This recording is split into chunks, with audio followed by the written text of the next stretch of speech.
అందరూ నమస్కారం. నేను మీ చార్టర్డ్ రమేష్ వచ్చేసానండి. గ్రోత్ తెలుగు యూట్యూబ్ ఛానల్కి స్వాగతం సుస్వాగతం. ఇవాళ మనం డిస్కస్ చేయబోయేది ఏంటంటే, ఇటీవల కాలంలో మనం చూస్తే కనుక స్టాక్ మార్కెట్ అసలు మంచి భూమి మీద ఉందండి. నిఫ్టీ చూస్తే కనుక దగ్గరగా 16,500 పాయింట్లు టచ్ అయిపోయింది. సెన్సెక్స్ 55,500 పాయింట్లు టచ్ అయిపోయింది. అయినా కానీ ఒక విషయం నాకు అర్థం కాదు ఏంటంటే, కొన్ని కంపెనీల్లో షేర్ల యొక్క రేట్లు పెరగట్లా. ఎందుకు పెరగట్లేదు, లేకపోతే అలాంటి షేర్లో మనం ఏమన్నా ఇన్వెస్ట్ చేసే అవకాశాలు ఉన్నాయా అన్నది మీకు విశ్లేషిద్దామని ఈ వీడియో చేస్తున్నాను. ఏ కంపెనీలు అయితే గత 52 వారాల్లో తక్కువ రేటు ఎంతకి ఒక్కొక్క షేరు సేల్ అయిందో చూసి దాన్ని మించి ఒక 10-11% మనకి షేర్లు ఏమైనా అందుబాటులో ఉంటే కనుక, అంటే ఉదాహరణకి 52 వారాల్లో హీనపక్షాన సేల్ అయిన రేటు 100 రూపాయలు అనుకోండి. ఇవాళ రేట్న చూస్తే కనుక ఇంకా 111 రూపాయలు 110 రూపాయలు ఉందంటే గత సంవత్సరం నుంచి లోయెస్ట్ ప్రైస్ ఎంత ఉందో దాని నుంచి 10%-11% మాత్రం పెరిగినట్టు. అలాంటి షేర్లు ఏమేమి ఉన్నాయన్నది నేను వాళ్ళు మీతో విశ్లేషిద్దామని చెప్పి ఈ వీడియో చేస్తున్నాను. అంతకంటే ముందర ఒకవేళ మా ఈ గ్రోత్ తెలుగు యూట్యూబ్ ఛానల్ని సబ్స్క్రైబ్ చేయకపోతే ఏం చేయాలో మీకు తెలుసు. వెంటనే సబ్స్క్రైబ్ చేయండి. అలాగే కింద ఉన్న బెల్ ఐకన్ కూడా ప్రెస్ చేయండి. ఇలాంటి ఎన్నో కంటెంట్ఫుల్ వీడియోస్ మీకు వస్తూనే ఉంటాయి. సో ఇందాక నేను చెప్పినట్టు 52 వారాల్లో అతి తక్కువ రేట్లో సేల్ అయిన షేర్లు ఏంటి అన్నదానికి కట్ ఆఫ్ డేట్ నేను ఏం తీసుకున్నానంటే, ఈ 23వ తారీఖు ఆగస్ట్ 23, 2021 నాటికి నేను కట్ ఆఫ్ డేట్ తీసుకున్నాను.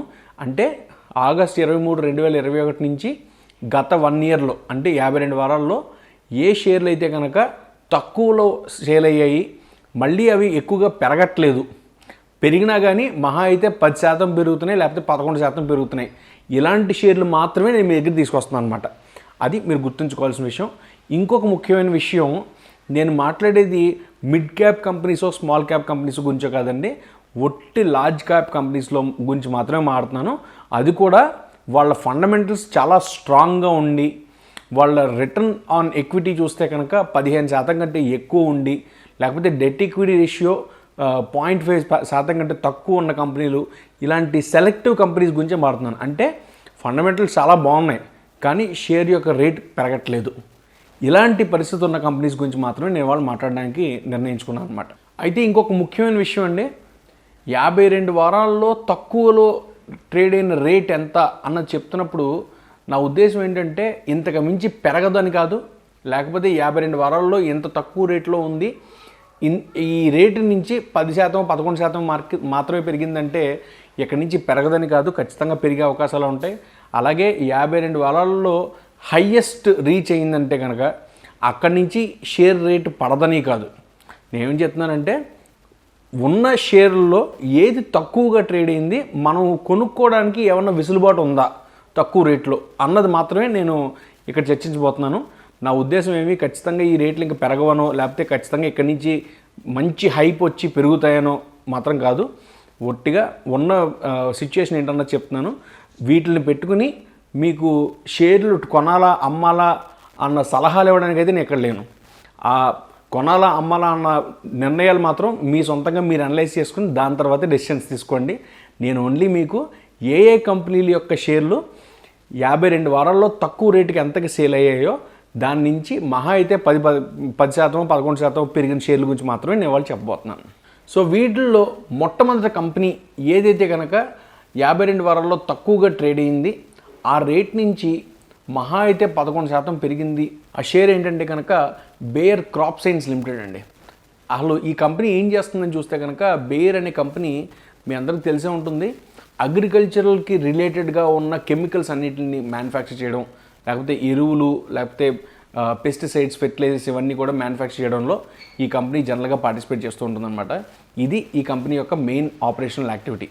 అయితే గత సంవత్సరంలో ఈ కంపెనీస్ యొక్క షేరు 52 వారాల్లో తగ్గిపోయినా కానీ, 52 వారాల్లో ఉన్న లీస్ట్ అమౌంట్కి చేరుకున్నా కానీ తిరిగి బౌన్స్ బ్యాక్ అయితే ఎక్కువగా అవ్వలేదు. మహా అయితే ఎంత రేట్ మళ్ళీ తిరిగి వచ్చిందని చూస్తే కనుక 11.07% మాత్రమే పెరిగిందండి మళ్ళీ అక్కడి నుంచి. సో ఇవాళ మనం చూస్తే కనుక, అంటే నేను చెప్పిన కట్ ఆఫ్ డేట్ 23 ఆగస్ట్ 2021 నాటికి 11.07% మాత్రమే ఆ లోవెస్ట్ 52 వీక్స్ యొక్క లోవెస్ట్ ప్రైస్ నుంచి మళ్ళీ పెరిగింది. కానీ ఈ కంపెనీ యొక్క నెట్ ప్రాఫిట్స్ మార్జిన్ చూస్తే కనుక 11.4% ఉంది. అలాగే ఈక్విటీ మీద రిటర్న్ చూస్తే కనుక 18.97% ఉంది. అసలు ఈక్విటీ మీద రిటర్న్ అంటే ఏంటి అని మీరు అడిగితే కనుక, రిటర్న్ అంటే ప్రాఫిట్స్, ఈక్విటీ అంటే ఏంటి? ఈక్విటీ అంటే ఈక్విటీ షేర్ క్యాపిటల్. అది కాకుండా వీళ్ళు బయట నుంచి ఏమన్నా అప్పులు తీసుకుంటే వాటి ఆ మొత్తం అమౌంట్ అంతా కలుపుకుని దాన్ని ఈక్విటీ అంటాం. అంటే ఆ వ్యాపారం చేయడానికి వాళ్ళు పెట్టిన మూలధనం ఎంత, వాళ్ళ సొంత డబ్బులు ఎంత, బయట నుంచి అప్పులు తీసుకొచ్చి డబ్బులు పెట్టినదంతా. ఇలా చూసుకుంటే కనుక ఆ రిటర్న్ ఆన్ ఈక్విటీ అన్నది దగ్గరగా 18.97% ఈ కంపెనీలో ఉందండి. డెట్ ఈక్విటీ రేషియో చూసుకుంటే 0. అంటే అసలు ఈ కంపెనీలో అసలు అప్పు అన్నదే లేదు, అన్నీ వాళ్ళ సొంత డబ్బులతోటి వ్యాపారం చేస్తున్నారు. అంటే చాలా మంచి స్ట్రాంగ్ పొజిషన్లోనే ఉందని చెప్పుకోవాలి కంపెనీ. పీ రేషియో వచ్చేప్పటికి 50.11 సార్లు ఉందండి. అంటే ఏంటంటే వాళ్ళ ఎర్నింగ్స్ రూపాయి ఉంటే ప్రైస్ వచ్చేప్పటికి 50 రూపాయలు చెప్తున్నారు ఆ షేర్ యొక్క రేటు. అందుకని కొంచెం హయ్యర్గానే ఉందని చెప్పుకోవాలి దాన్ని. అలాగే లాస్ట్ 5 సంవత్సరాల్లో వీళ్ళ సేల్స్ చూస్తే కనుక 9% పెరిగిందండి. సంవత్సరం మీద చూసుకుంటే కనుక 9% ఖచ్చితంగా పెరుగుకుంటూ వచ్చింది. అలాగే షేర్ ప్రైస్ చూస్తే కనుక 9% తగ్గిపోయిందండి లాస్ట్ ఇయర్ తోటి కంపేర్ చేస్తే. ఇవాళ చూస్తే కనుక యాన్యువల్ రిటర్న్ ఒక 6% ఇస్తుంది. 5 ఏళ్ళగా మనం డేటా చూసుకుంటే కనుక యాన్యువల్ రిటర్న్ అనేది ఒక 6% ఇచ్చుకుంటూనే వస్తుంది. ఇది ఈ కంపెనీ యొక్క డీటెయిల్స్. ఒకవేళ మీకు ఏమైనా ఇంట్రెస్ట్ ఉంటే ఈ కంపెనీ ఖచ్చితంగా మంచి గ్రోత్ ఉంటుంది అనుకుంటే కనుక దాని ఫండమెంటల్స్ ఇంకొకసారి బాగా స్టడీ చేయండి. మీకు నచ్చితే మాత్రమే ఇన్వెస్ట్ చేయండి. నేను చెప్పానో లేకపోతే గ్రో వారు చెప్పారనో మాత్రం ఇన్వెస్ట్ చేయకండి. ఇక ఇదే తరహాలో ఉన్న రెండో కంపెనీ ఏంటని చూస్తే కనుక డాక్టర్ రెడ్డి ల్యాబ్స్ అండి. డాక్టర్ రెడ్డి ల్యాబ్స్ అన్నది మన భారతదేశంలోనే ఫార్మా సెక్టార్లో అగ్రగామి కంపెనీలో ఒకటని చెప్పుకోవచ్చు.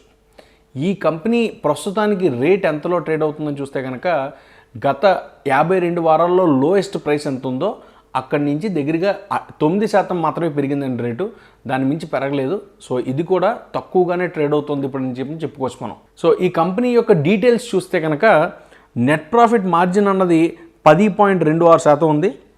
రిటర్న్ ఆన్ ఈక్విటీ వచ్చేప్పటికి 11.66% ఉంది. డెట్ ఈక్విటీ రేషియో వచ్చేప్పటికి 0.17% ఉంది. అలాగే పిఈ రేషియో వచ్చేప్పటికి 43.23 సార్లు ఉందండి. ఇవన్నీ కూడా చాలా డీసెంట్గా ఉన్నట్టే. అలాగే ఈ గత 5 ఏళ్లలో సేల్స్ ఎంత పర్సంటేజ్లో పెరుగుతున్నాయని చూస్తే కనుక 4% పెరుగుతుందండి. సంవత్సరం మీద కంపౌండెడ్ చూసుకుంటే కనుక 4% పెరుగుకుంటూ వస్తుంది. అలాగే కంపెనీ యొక్క షేర్ ప్రైస్ చూస్తే కనుక గత ఏడాదిలో 1% మాత్రమే పెరిగిందండి.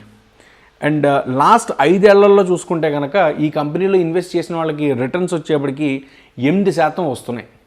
సో ఇది ఈ కంపెనీ యొక్క పరిస్థితి ప్రస్తుతానికి. ఒకవేళ మీకు కనుక మళ్ళీ ఇందాక చెప్పినట్టు మీకు ఇన్వెస్ట్ చేసే ఇంట్రెస్ట్ ఉంటే కనుక కంపెనీని బాగా క్షుణ్ణంగా మీకు మీరుగా అనలైజ్ చేసుకుని దాని తర్వాత ఇన్వెస్ట్ చేయండి. అలాగే ఇదే తరహాలో వెళ్తున్న మూడో కంపెనీ ఏంటని చూస్తే కనుక పెట్రోనెట్ ఎల్ఎన్జీ లిమిటెడ్ అండి.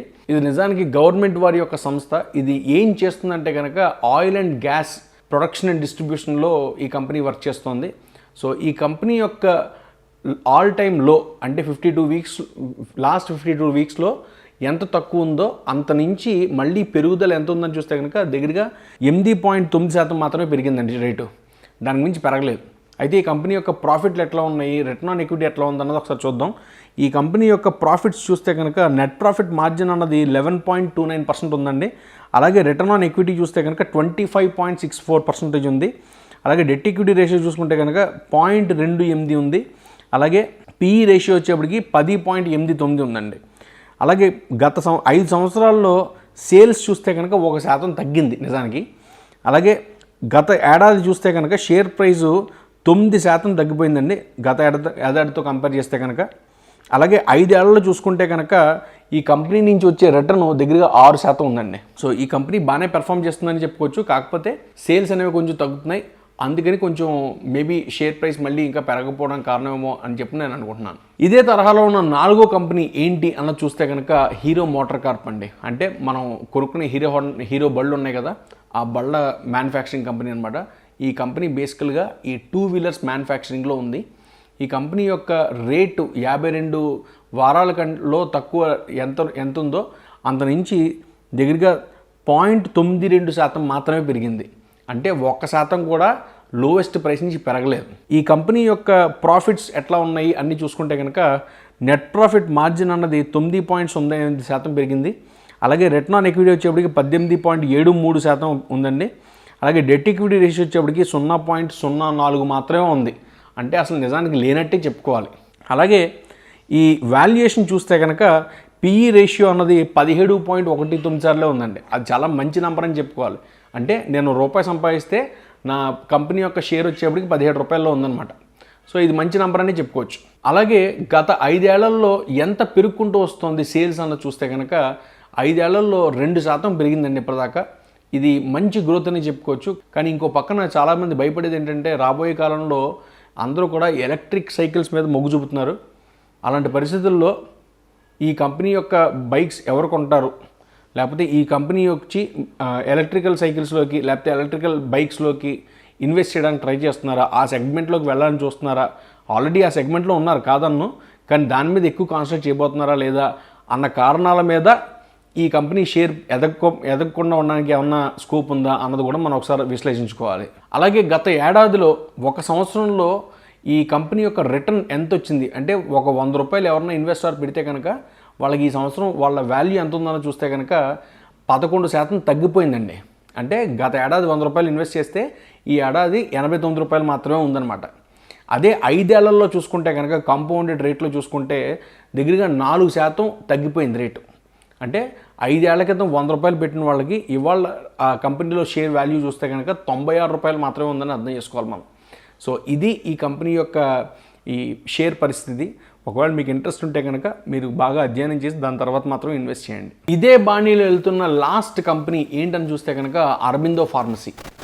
ఈ కంపెనీ కూడా ఫార్మా సెక్టర్లోనే ఉంది. నిజానికి ఇండియాలో ఉన్న పెద్ద పెద్ద ఫార్మాస్యూటికల్ కంపెనీస్లో ఇది కూడా ఒకటండి. సో ఈ కంపెనీ పరిస్థితి ఎట్లా ఉందని చూస్తే కనుక ఈ కంపెనీ కూడా ఈ గత 52 వారాల్లో ఎంత తక్కువ అయితే రేట్ ఉందో దాని నుంచి మహా అయితే 0.8% మాత్రమే రేటు పెరిగిందండి. సో ఈ 0.8% మాత్రమే రేటు పెరగడం అనేది చాలా గమనార్హం. సో ఈ కంపెనీ పరిస్థితి ఎట్లా ఉంది ఇప్పుడు, అసలు ఈ కంపెనీలో ప్రాఫిట్లు ఎంత వచ్చాయి అన్న దాని గురించి కూడా ఒకసారి చూద్దాం. చూస్తే కనుక నెట్ ప్రాఫిట్ మార్జిన్ అన్నది గత ఏడాది 13.76% ఉంది. అలాగే రిటర్న్ ఆన్ ఈక్విటీ వచ్చేప్పటికి 27.53% ఉంది. అలాగే డెట్ ఈక్విటీ రేషియో వచ్చేప్పటికి 0.24 ఉందండి. అంటే వాళ్ళ సొంత డబ్బులు ₹1 పెడితే అప్పు అన్నది 24 పైసలు చేసినట్టు అనమాట. అలాగే పిఈ రేషియో వాల్యుయేషన్ చూస్తే కనుక 7.52 సార్లు మాత్రమే ఉంది. అంటే వాళ్ళకు వచ్చే ఆదాయం ₹1 అయితే వాళ్ళ కంపెనీ షేర్ ₹7 అని చెప్తున్నారు. సో ఇది మంచి పరిణామం అని చెప్పుకోవచ్చు మనం. అలాగే 5 ఏళ్లలో చూస్తే కనుక కంపెనీస్ యొక్క సేల్స్ అన్నది 12% పెరుగుకుంటూ వచ్చాయి. అలాగే కంపెనీ యొక్క రిటర్న్ చూస్తే కనుక నెగిటివ్ రిటర్న్ ఉందండి. లాస్ట్ ఇయర్ నెగిటివ్ రిటర్న్ ఎంత ఉందంటే కనుక 21% నెగిటివ్ రిటర్న్ ఉంది. గత 5 ఏళ్లలో వీళ్ళ రిటర్న్ ఎంత ఉందని చూస్తే కనుక -3% ఉందండి. అంటే ఆ వాల్యూ ఇన్వెస్ట్ చేసిన వాల్యూ ఏదైతే ఉంటుందో ₹100 ఇన్వెస్ట్ చేస్తే దాని మీద ₹3 తగ్గిపోతుందని చెప్పుకోవాలి. సో ₹97 మాత్రమే ఎఫెక్టివ్గా మిగులుతుందని చెప్పుకోవాలన్నమాట. సో ఇది ఈ కంపెనీ పరిస్థితి. సో ఇవ్వండి నేను సెలెక్ట్ చేసుకున్న 5 లార్జ్ క్యాప్ కంపెనీస్ వీటి యొక్క రేట్లు అయితే కనుక షేర్ ప్రైస్లు అయితే కనుక గత 52 వారాల్లో తక్కువ రేట్లలో ట్రేడ్ అయ్యాయో అక్కడి నుంచి మళ్ళీ ఎక్కువగా పెరగలేదు. అంటే 10%, 11% మించి పెరగలేదు అన్న రకమైన కంపెనీలు మాత్రమే తీసుకుని నేను చెప్పాను. కానీ ఇంకొకసారి మళ్ళీ చెప్తున్నాను, గుర్తుపెట్టుకోండి, నేను ఇక్కడ మీకు చెప్పేది మీకు ఇన్ఫర్మేషన్ కోసం మాత్రమే. ఖచ్చితంగా మీరు ఇందులో ఇన్వెస్ట్ చేయాలనో లేకపోతే నేను చెప్పానని చెప్పి నా కంపెనీలో షేర్లు అమ్మేయాలనో కాదు. మీరుగానే సొంతంగా మీరు కొనాలన్నా అమ్మాలన్నా కానీ సొంత నిర్ణయాలు తీసుకోండి. మేము చెప్పాను మాత్రం దాని మీద డిపెండ్ అయ్యి నిర్ణయాలు అయితే తీసుకోవద్దు. అప్పటి వరకు ఉంటాను మరి. నమస్తే.